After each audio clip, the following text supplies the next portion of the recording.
Hello, everybody. It's Michael Hollands once again for Sound of the Movies. Today I have the pleasure to be joined by the great Dominic Lewis.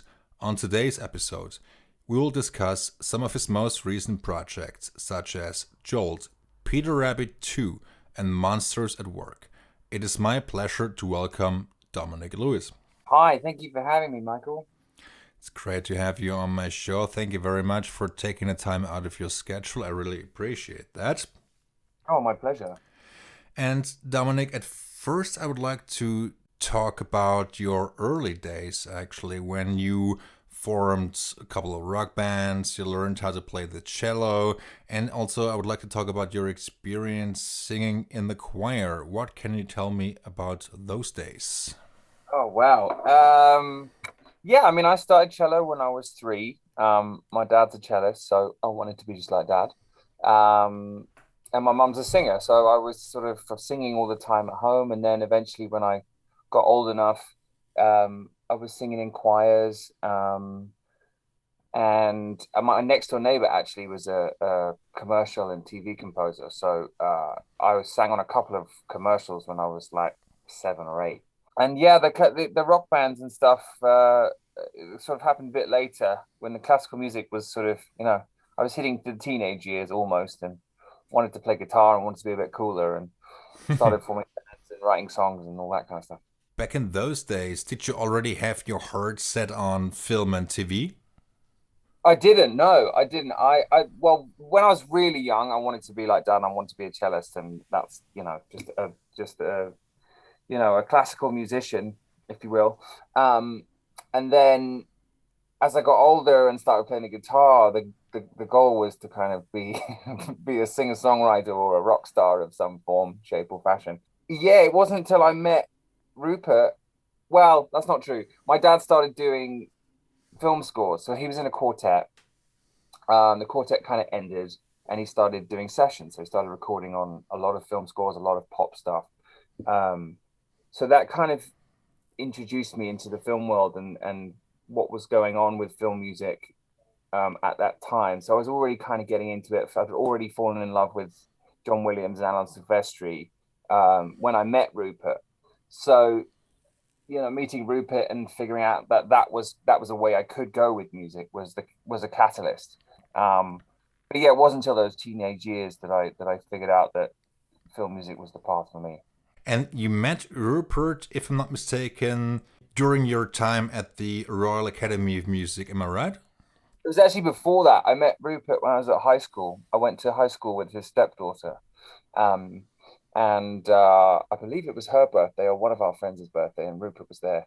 Um, and I met Rupert, and I was sort of a little bit starstruck, and sort of said that I love film music, and I want to end up doing it one day, and all that kind of thing. And he was so cool. And he said, "Well, you should come down to the studio and hang out." And I did, and did it a number of times, and that sort of started our relationship. And he became my mentor as a 15-year-old kid, and then all the way through college. So when I did eventually go to the Royal Academy, um I was still in contact with Rue and doing bits of singing for him. I would go down and kind of hang out and watch him program, and the usual mentor mentee stuff.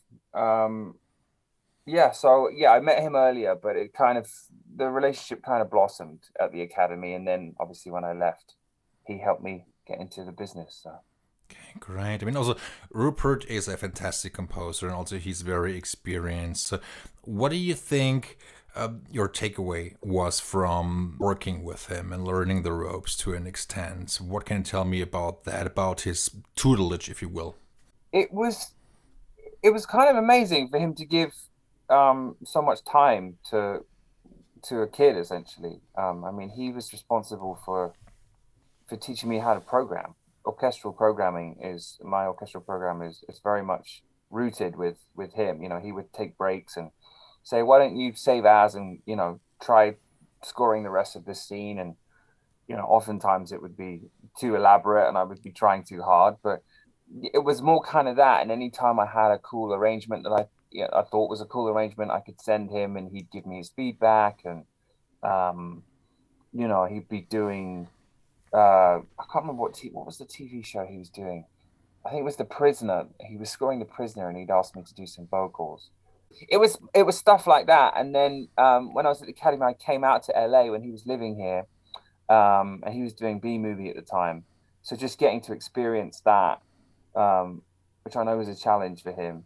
Um, just kind of being around and being a sponge and absorbing all the tricks, and it's kind of amazing that he, sort of, I don't know whether it was because he saw something in me, or he's just an awesome dude. Probably a combination of both.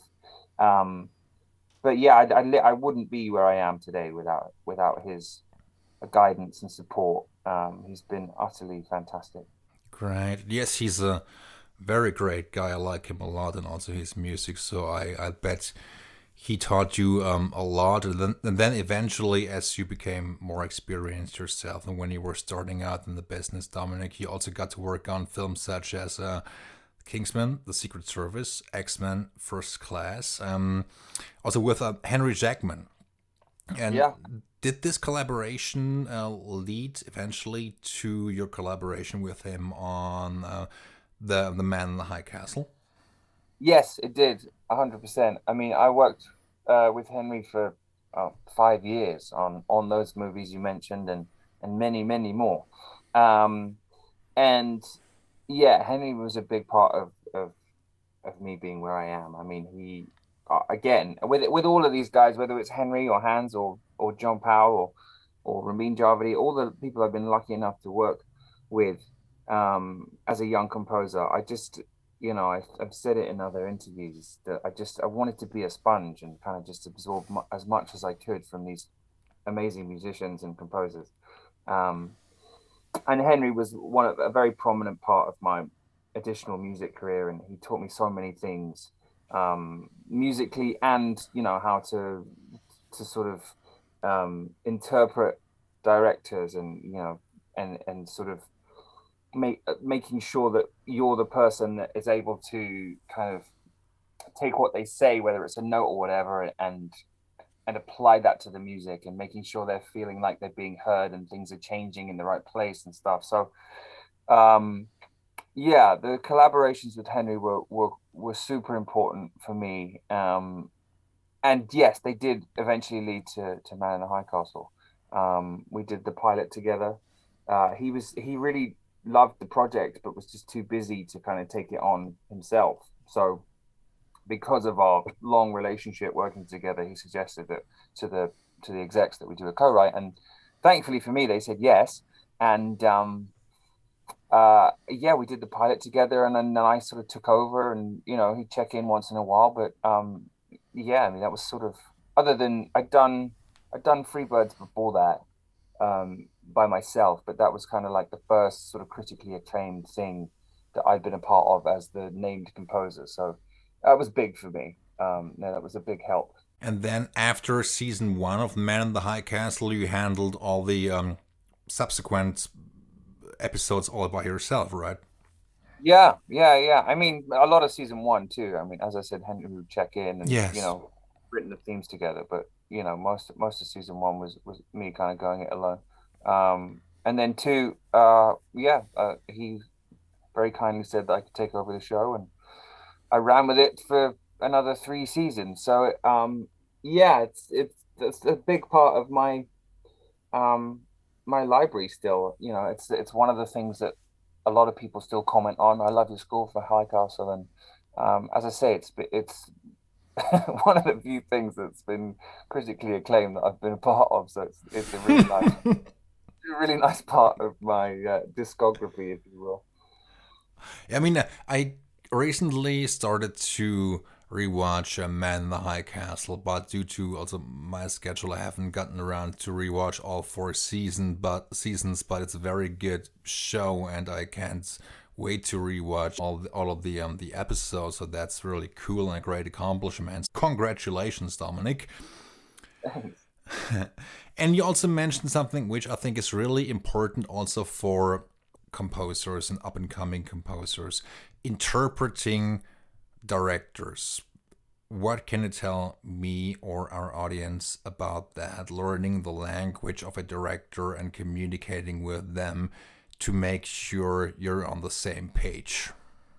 Yeah, it's tricky because it differs from director to director or producer to producer, and then some directors uh have established a very easy vernacular to understand, um uh and it's quick. I don't like that there, or I don't like that there, and they're very it's a very succinct way of going, yeah, don't do the trumpet there, or I don't like that melody there. But sometimes, a lot of the time, it'll be, I'm not quite sure, it's not feeling right, or it's not there. So and then you kind of have to go, well, what is it about it you're not liking? Let's talk through it. And eventually you sort of have to kind of go with your experience and your knowledge of what the story needs to do in order to kind of get to the nitty gritty of what they're saying. For example, if they're saying something that you don't really understand what it is, it's more about kind of analyzing what you've done that isn't working. And that's actually a big part of it too, is realizing that although your first version of a cue is your expression of what you believe it should be, and that's often the best version that the cue can ever be. But sometimes you have to kind of realize that it is a collaborative process, and there are things that people will want differently. So a lot of that skill for me was being able to analyze, okay, well, what are the other things I can do here? What are the other story points we're trying to convey here? What are the instruments that could possibly be putting them off here? Is it the harmonies? The harmonies saying the wrong thing? Does it need to be more major? Does it need to be more minor? Does it need to be more ambiguous? So it's those kind of things, in terms of, like, I don't think you'll ever be, a robot in and able to understand everything that the director and the producer wants, verbatim. But it's more about analyzing, for me anyway, it's more about analyzing what I've done and what I could possibly do differently, and then cross-checking that with the note of what they've said, and you go, okay, I think they're going to want this. And sometimes you get it wrong. Sometimes they, no, no, no, I didn't want that. Don't do that. So, that's also a great learning process too, is to go through a lot of that. And that's what's great about the whole remote world, and the whole, doing the additional thing first, is you get to do all that without the pressure of getting fired, essentially.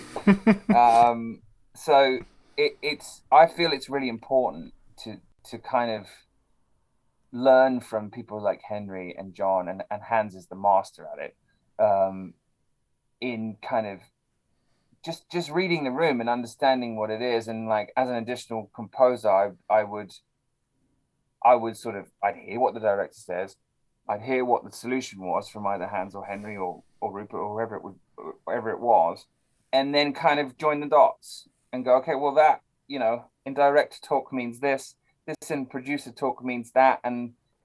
But as I say, it's kind of different with everyone that you come across. So, and that's why it's more of a kind of, okay, what have I done and what can I do differently? It's more of that, I think, for me. Yeah. It's a learning curve, a constant learning curve, basically. It's definitely constant. I mean, even with, like, Will Gluck, who's very was very song driven, didn't like film music at all.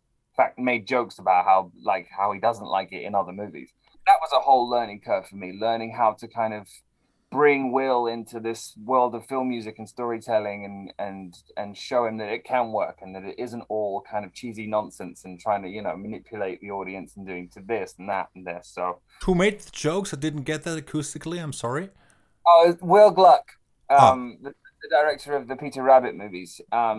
His movie, I think it's Friends with Benefits, with Mila Kunis and Justin Timberlake. yeah. There's a joke about film music and, like, how it's sort of not needed and cheesy, um, and the example used is very much that. So I think Will just had a bad experience with film music, so that's why he kind of, the rest of his movies, he relied heavily on songs and needle drops. But the great thing about Peter Rabbit is that I brought him back. I brought him back to the dark side, or the Jedi's, whichever way you want to look at it. But yeah, so he's now fully on board with film music that can actually tell story and work, and not be all the things he thought it was. I think I would, and not only me, but I think many people would heavily disagree with him about film music being cheesy and about not being needed. So that's No, sure. And I think it was just those isolated examples of it. I don't think on the whole, I mean, I'm sure he's a big fan of all the greats. Just a lot of film music, which I mean, I agree with him. A lot of film music is kind of a little bit on the nose and not really diving down and getting to the nitty gritty of what the character arcs are and what the story is. And it's a little bit a hat on a hat. So I think that was his point, as opposed to like belittling all film music. It was more kind of like there is a certain type of film music that is used a lot that I don't appreciate, kind of thing. yes. I mean, I get your point. I mean, yes, of course, there are a couple of movies or many movies when I also feel or when I felt it's on the nose and maybe a bit too much, be it a song, be it a piece of music. And like you just said, Dominic, it's about finding the right tone, and scoring for or scoring the characters and finding the appropriate piece of music which kind of takes the audience into a different world, if you will, without being too intrusive. But of course, it needs to have an effect on the audience. Of course, I can't speak for everybody else, but I love it when film music has a great impact on me emotionally. I do too. I really do. And I think one has to choose their moment in which to do that. And a lot of the times we kind of get hit over the head from start to finish with constantly trying to manipulate us into what we're supposed to be feeling. So yeah, I agree with you. I'm all for having a good cry, or getting fully stuck into what the music's doing to me, but just not all the time. Yes, absolutely. And there has been a debate about the term manipulation, manipulating the audience. I think that's a purpose of music and of film music, because otherwise we wouldn't rely on it as heavily, because it is supposed to make you feel something, feel for the characters on the scene. It's supposed to make you cry and laugh. And there is an emotional connection, even though some people don't really feel it right away. It's a subconscious thing, but it has been tremendously important because it can make the film so much better. I've rewatched a couple of films recently, and I felt it could have been more. Something was missing. I've had the same experience with a couple of movies recently where it's like, if only they just, But I mean, sometimes that's just a choice. They don't want to they don't want to really go for the heartstrings, and that's fine. If that's the vision of the filmmakers, then that's what they want to do. But Yes. I'm sure we're alike in that, in those big moments where I'm fine with reaching for the tissues and having a good cry. Yeah, I'm the same. And of course, I'm not talking about wall to wall scoring. I'm talking about, you know what I mean, the underscoring the most important scenes. Even if it means having a wall to wall score, it doesn't mean that the score is constantly intrusive, even though the film has maybe 10 minutes of unscored scenes. So I think it can be hard to describe. It's based on emotion. So verbalizing that can be difficult. Yes, it is difficult, and some movies do need wall-to-wall score. They just do. But as you said, it's not about being present and saying "look at me" the whole time. Those movies are actually the hardest ones to do, because you really have to navigate where you are, where you need to be more important at points, and where you really don't need to do much at other points. And is there tune fatigue? Am I using the tune too much? Am I using the same chord sequence too much? Is it like those? So the wall-to-wall ones, and sometimes you need it. I prefer not to do it that way, but sometimes you do need it, and it happens. That for me, they're way more difficult to get a really decent arc going from start to finish if you're in most of the time. So it's a real craft to be able to do that. Dominic, before we dive right into your most recent projects, there's a film which I would like to briefly cover. It's called Money Monster, directed by Jodie Foster and also starring George Clooney. Yeah, that was a while Yes. ago now, but yeah. Yeah, I think in 2016. Yes. That sounds right. Yeah, that sounds about right. Yeah. Is it a fact you had to write it in just under 3 weeks? That is a fact. That is true. Yeah, it was a safe job. So, and actually, it was another one that Henry got me involved in. He was the I don't know what his title was on that, but he basically just kind of made sure everything was okay. Um, with this new relationship of myself and Sony. But it was kind of amazing, well, getting to one, getting the gig, um, and then two, having that first meeting and Jodie Foster walks in, and it's like, whoa, wow, whoa, is this real? And then having, uh, going back a little bit, I did have 3 weeks to do it.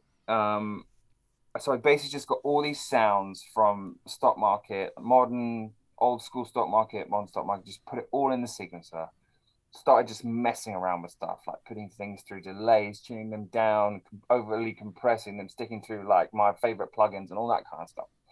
And from that, little bits of motifs and things would come out of whether it was a delay that kind of put the feedback up too much and it had done this really cool thing. And so I'd print that and that would be like a character theme, or just playing around with synths for like, it was like a day or maybe 2 days. And then I had to go straight in because I didn't have time. I had to go straight into kind of writing the first big sequence. Cut to Jodie walking in, and then we play down this. I think it was like 5 or 6 minutes. I can't remember how long it was. And she's scribbling down on a piece of paper, and I'm going, oh God, I'm not even going to last one meeting. So the queue finally stops. She goes, oh wow, that was great. And I was like, oh really? Thinking, okay, and then she just proceeded to name all the things she loved about the queue, and I think I felt like I died and gone to heaven. It was just the dream experience of being brought in to kind of quote unquote save the music, and then Jodie Foster of all people saying like everything that she loved about the queue. It was a dream come true. It was an amazing experience, and kind of cool to say that you did a score in 3.5 weeks or whatever it was, but I wish it had been longer because she's just such an amazing human. And I felt like I could have learned way more if I'd been on the project for longer. But I'm just so thankful for the little time I did have with her. She's such a powerhouse and such a just a warm, wonderful, powerful woman. She's just the best. One of my best experiences to date, for sure. Great. Wasn't George Clooney also a producer on that film? He was, but I never met George. Ah, I never got to meet George. Henry dealt with a lot of the kind of phone call aspect of it because I was so under the gun writing. Um, he felt that, I'll take care of like the business side of things and you take care of the music, and that way we can get this thing done. So great. that was awesome. So I think he had a couple of conversations with George and George's business partner, but I never actually got to meet George. And then when we went to Cannes for the premiere, I believe he had a fever of like 103 or something. So he did the red carpet and then went swiftly back to his hotel room to feel better. So I never actually got to meet him, unfortunately. Fever of 103. Oh, that's, yeah. I mean, that's what I was told. I think that's the case. He wasn't feeling well, so Yeah, but I bet he wasn't feeling too well, yeah, with that, with that temperature, yeah. yeah. But no, that was the Cannes experience was amazing too. I mean, I got to hang out with after I got to hang out with Dominic West and Katrina Balfe, and the party went very late into the early hours of the morning. It was an amazing time. My wife and I had the best time. I'm glad to hear it went so well, and congrats once again. It's also great to have Henry as a backup to handle the calls and the business side of things. So that's a great collaboration right there. Yeah, for sure. It was. Yeah, I there's no way I could have done all of the score and dealt with all of the producer notes and everything coming in, and dealing with all of that stuff. There's just no way it would have happened in 3 weeks. So And now I would like to briefly cover a film called Joel, starring Kate Beckinsale, for instance. It's now available on Amazon Prime. And if I'm not mistaken, Dominic, it's a first collaboration with director Tanya Wexler. And Joel is basically an action comedy film for Amazon Studios. And when did you first meet her and how did you get the job? so I met Tanya at Matthew Margerson's birthday party in London. We were scoring The King's Man at the time, and Matt had a birthday party at Soho House next to where we were staying. Um, and I met Tanya, and we hit it off. We had a great time. Um, Matt had previously done her last movie with her. Um, I think it's called Buffalo. Really cool little movie. Um, and they had their composer director relationship, and they're super close. And I believe the goal was for Matt to do the film, but with a lot of these things, you have to have a certain passport due to kind of tax reasons to be able to be hired on the movie. So they needed an English composer. So it was a really annoying for Matt to kind of have to go through that, because I know that the two of them were kind of excited to work on another kind of bigger film. But I think once the disappointment had sort of subsided, Matt was like, "Well, listen, I know I can't do it, but if you want to be in good hands and you need someone English, then I've just done this whole Kingsman movie with Dom. So I think if you can't have me, then try Dom." So it was Matt's recommendation. Um, and then Tanya was like, "Yeah, well, I trust Matt Martin implicitly. So if he says use Dom, then we shall." And so I got the call, and um, yeah, it was at the beginning of the pandemic. And it kind of hit just at the right time, because I was like, "Oh my God, the pandemic! I don't have any work." And then Tanya called, and it was like, "Oh, okay, maybe I do have some work. Great." So yeah, that's how I got the gig. And Great. super fun movie. Great. I'm glad to hear that. And on this occasion, also, I listened to the score before I watched the movie just to get an impression. I must say, the score was very rhythmic, upbeat, had a rock quality to it, great synth elements in there. So I enjoyed the album greatly. Really, it's a really good and fun album. Could you please tell me a bit about your first impressions of either the script or discussions with Tanya, and whether or not you saw some footage up front to get inspired, and how it all worked out at the end? I was sent the script. I read the script and was just like, "Wow, what? This is a crazy, wacky movie." Um, and I got sent a very early cut before I started working on working on a suite. Um, so then the script and the visuals I'd seen were kind of crazy and cool and a little bit wacky and a little bit kind of out there and sort of semi unbelievable in a good way, in a very kind of Hollywood way. So I was like, I think I'm just gonna try something different with this one. So I started throwing, as you said, like started throwing some rock elements in there. There's a lot of hip hop influence things. Um, I got to write some songs on this one. And just kind of trying to take the what's going on in the world right now, whether it's rock or trap or hip hop, or in Yes. the UK, there's a lot of grime, there's a lot of, different hip hop music going on. I was just kind of pulling from all those influences and trying to come up with something a little bit different, something I wouldn't normally do, and sort of start at a more kind of needle drop vibe, and then kind of use that to then go off and write, a more traditionally uh, thought out score in terms of like storytelling and whatnot with these kind of different instruments. So um, it was super fun. It was one of those ones where you're just like, I just went with the flow, and it all kind of it was kind of easy, which is very rare. It was like, weren't very many version twos, to be honest. It was just kind of, yeah, it just sort of fit, and it was what Tanya wanted. And we had some picture changes and things where things needed to change, but other than that, it was, I think that's why the album works so well, because they were sort of It does, yeah. it was just like the first version of something. So there's no changes, there's no, like, there's not very many kind of like 3-4 bars and like weird edits for the conforms and things. So I think that's why it flows Great. more so than, like, when you have those traditional score albums, and it's like, you've got the underscore, and then you've got your big montage, and then you've got all the like kind of weird kind of um dialogue things that are under dialogue, and it's a bit of a hodgepodge. It's great, but it's not necessarily like an album of one thing, whereas Jolt is, it's definitely that. And maybe it's too much of one theme, I don't know, but I didn't want to kind of cut anything, so I just sort of threw it all on there, and I've had some really positive feedback from it, so it's been cool. Okay, great.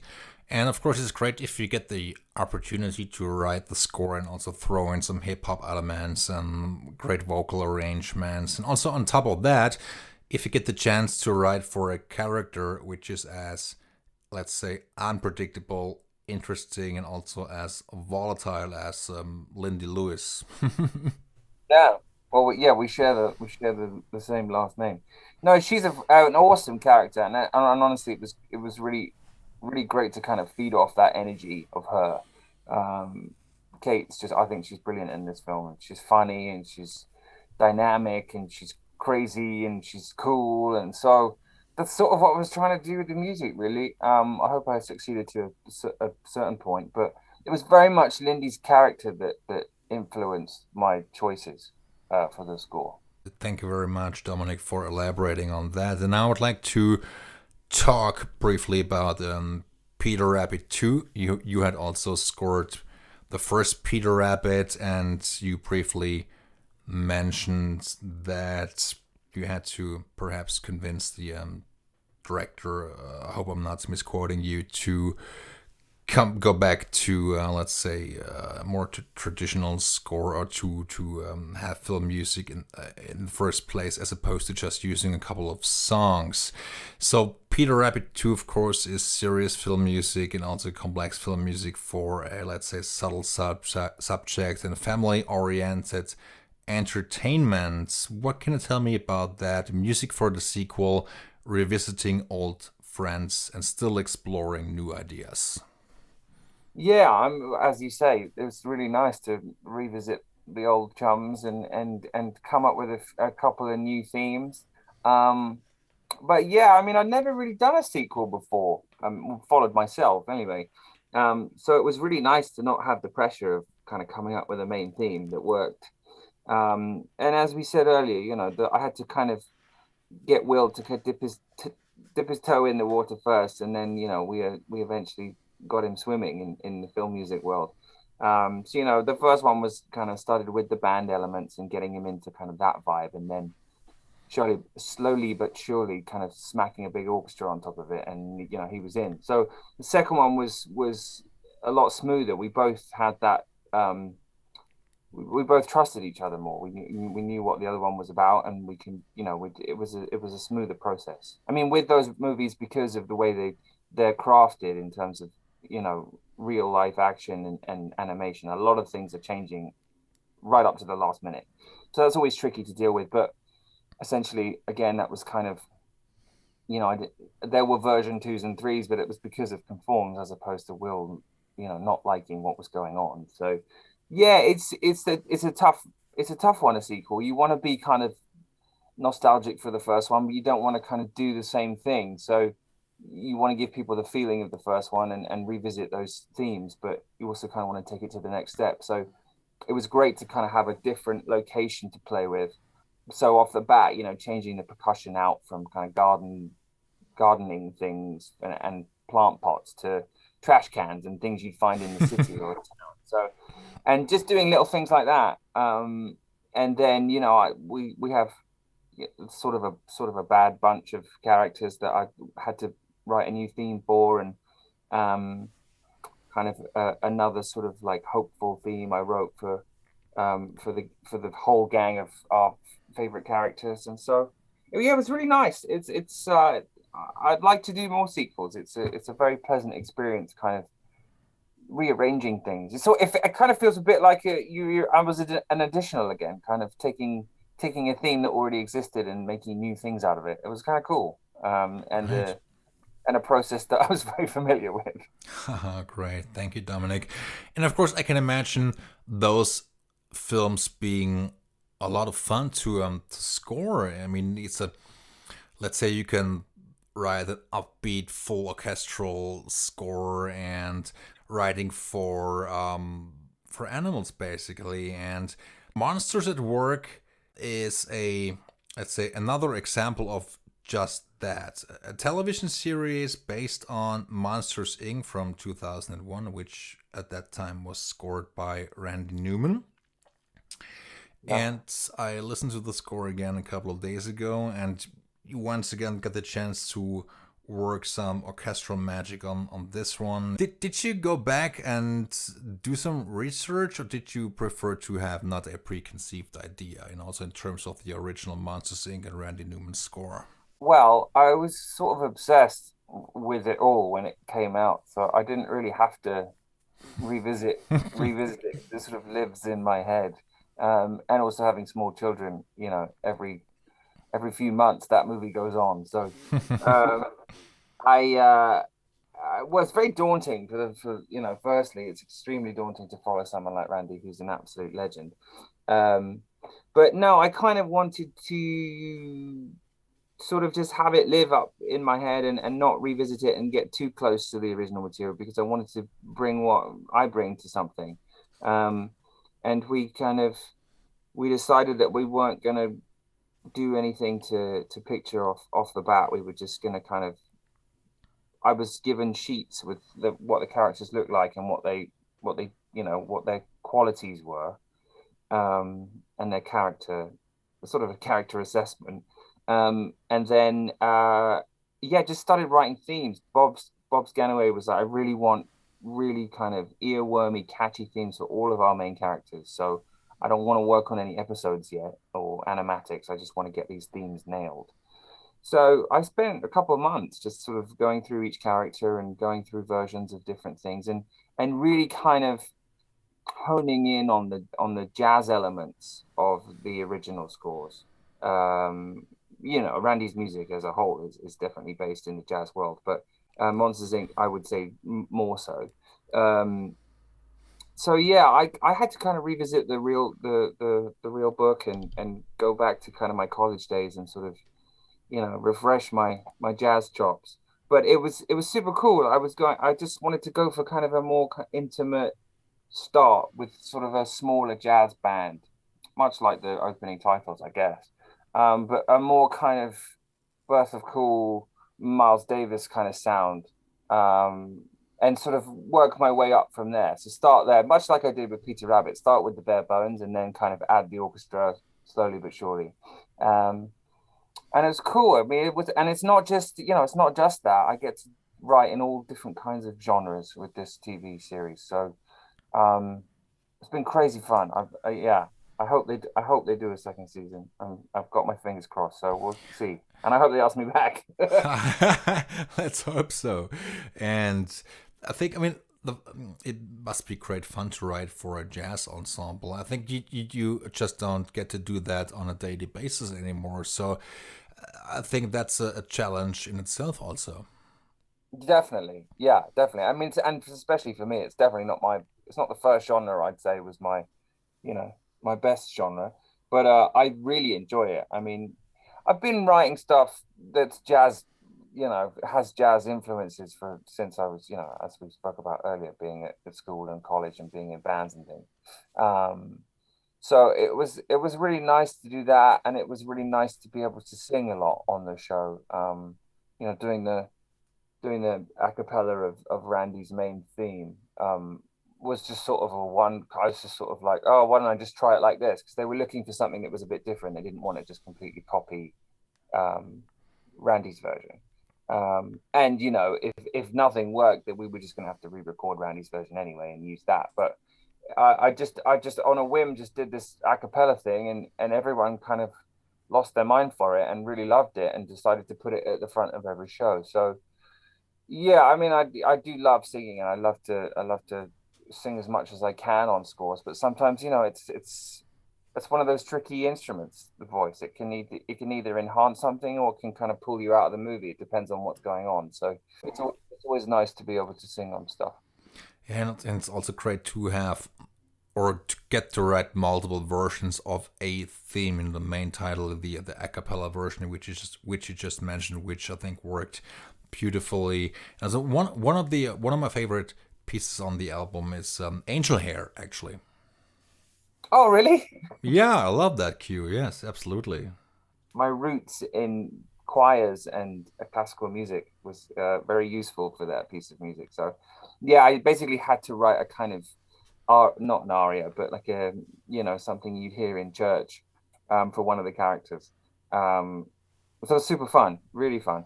And then sort of I got to do actually I can't say that. I was about to spoil something, so I can't say that. But it's not out yet. But it's yeah, that character is really fun and it's sort of the choral based element. It's all me, by the way. That's a whole choir of me just tracked up on top of each other. Oh, great! Now that was a very, very lovely piece of music. So really, I listened to that a couple of times before I skipped to the next cue. So that was really, really Oh, cool. lovely.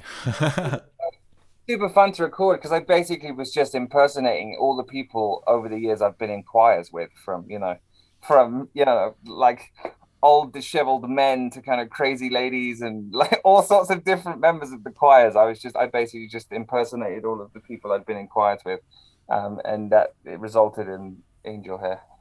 Yeah, that's great.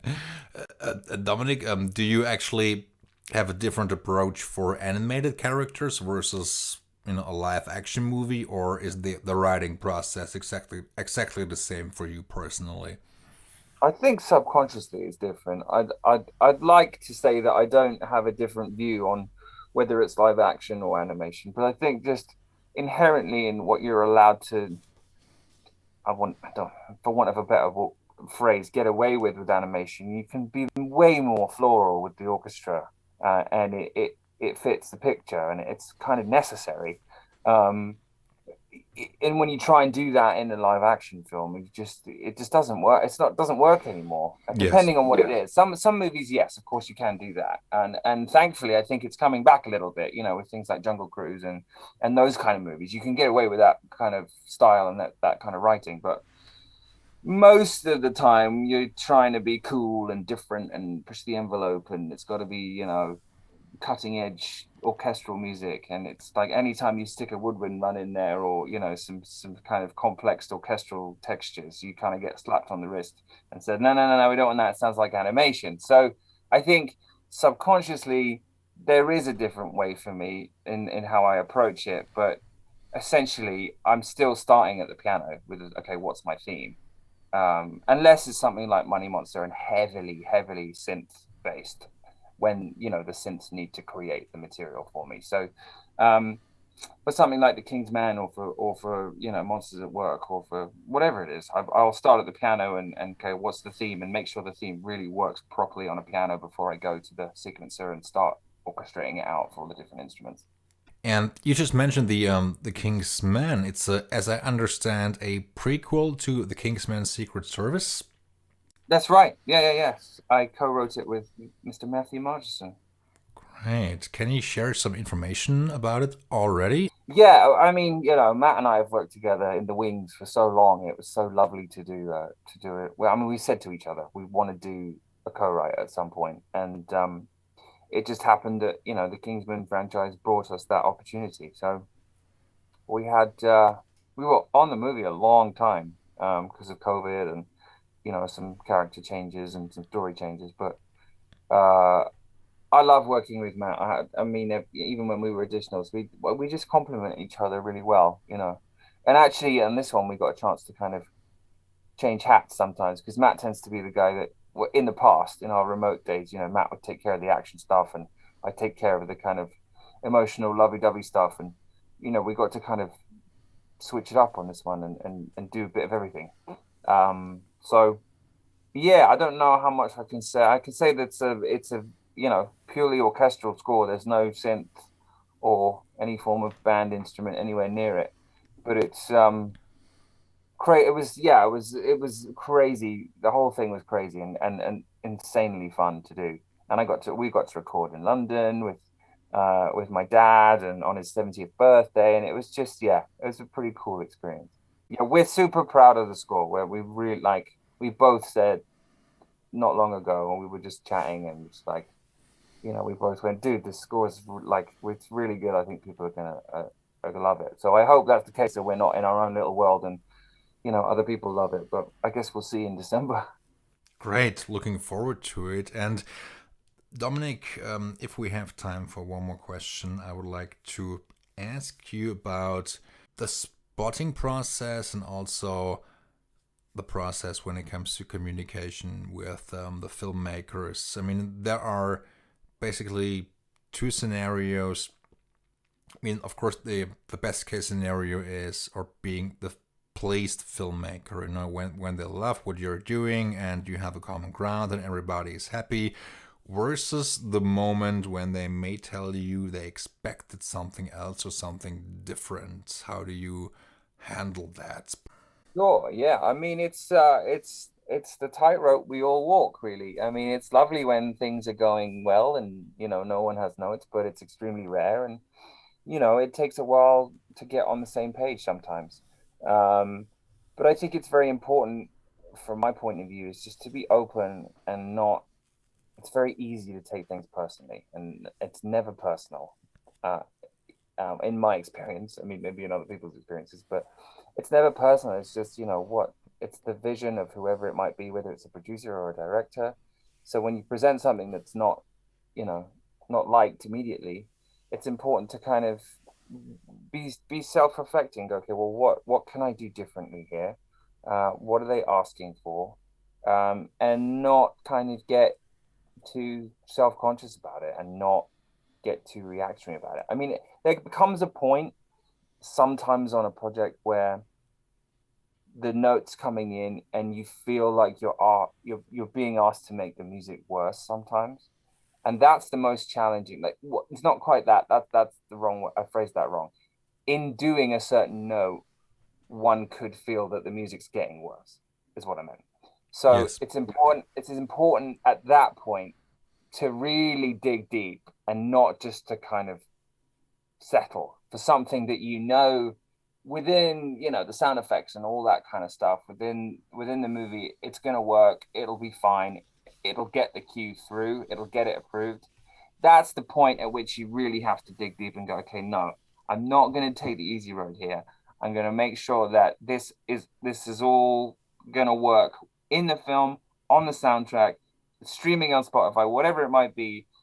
I'm not going to let this out of my studio until I'm happy with it and I'm okay with it. Because a lot of times you do get to a point where you're like, I don't know. I don't know what to do. Like, I don't want to just do, you know, whatever it might be, a bunch of taikos on this, or I don't want to just do a drone here. I need to figure out a way that I can make it better and still please everybody. But sometimes you do go, you're very tempted to take the easy way out. But um it's really important to kind of, you know, think of yourself at the beginning of the project. What would you do at the beginning of the project when everything was all smiles? um and then kind of like go back to that frame of mind and be, okay, well, you know, it needs to be of a certain quality, it needs to be a certain level, not just to get it approved by somebody. So um yeah, the main thing is it's not personal. It's all what's best for the film, and it's all for what the filmmakers want for their movie. It's, you know, obviously the music is an incredibly important part of a film, but Yes. you're not, it's not just you. There's so many other things that need to happen. There's so many other players and collaborators that need to sign off and be pleased with it. And so, yeah, sometimes it gets rough, sometimes it gets tough, and you have to really kind of knuckle down and get through it. But a lot of the time, when those moments happen, when you come out the other end and you've really like stayed true to who you are and pleased everybody, and yeah, it's all smiles again, that's when you come out with the best stuff, I think. Music, art, all of the arts, the best art and music, and whatever it is created from extreme emotion, whether it be pain or love or joy or whatever it is. You have to go through those peaks and troughs to, Yes. to to create the best version of whatever it needs to be. If everything was all great and lovely all the time, we'd have a lot of very boring music. Yes. Some of the greatest music in the world has come out of pain and struggle. So Yes. it's okay. It's okay to go through rough times on a movie. Just really knuckle down and make sure you get to the end of it and don't get fired, basically. Yes. Yes. I know exactly what you mean. And of course, film is art, and film music is one of the biggest art forms out there, at least for me personally. So I've always loved movies and film music. And you just mentioned Jungle Cruise. I need to watch that film and listen to the score again, because I think those films offer a perfect canvas for a swashbuckling, bold orchestral score. And I wish we had more of those today, but this would take us back to our initial discussion about filmmakers and about cutting edge orchestration, and not having a, let's say, a score which sounds like animation. But of course, if the music is appropriate and you need a fully orchestral score, you shouldn't limit it to animation, at least not in your mind. Yeah, I mean, and I can say that's definitely what the King's Man is. It's a kind of it's a it's a swashbuckling, uh, fun but serious orchestral score that, although it's not floral, uses some very kind of advanced, I would say, complicated orchestral, classical inspired orchestration, which is something that I don't often get to do, and I know Matt doesn't often get to do it. So I can say that I think it is coming back. I think people want more orchestral stuff, and maybe the kind of the big drums and the synths and all that kind of stuff probably is going to take a break for a bit. I don't know. I can't say. I hope that's the case, because I think some of the greatest scores ever are literally just someone waving their baton in front of an orchestra and creating magic. So Yes. we'll see. I also need to watch Jungle Cruise. I haven't seen it yet, but I've heard James's score is fantastic, so I can't wait to watch it. Is there anything else you would like to add before we wrap up our great conversation? Anything else I'd like to add? Well, we've mentioned The King's Man, that's coming out December 22nd. I'm also doing a movie right now called Bullet Train, which is kind of all I can say, but I'm super excited about that film. It's directed by David Leitch and starring Mr. Brad Pitt.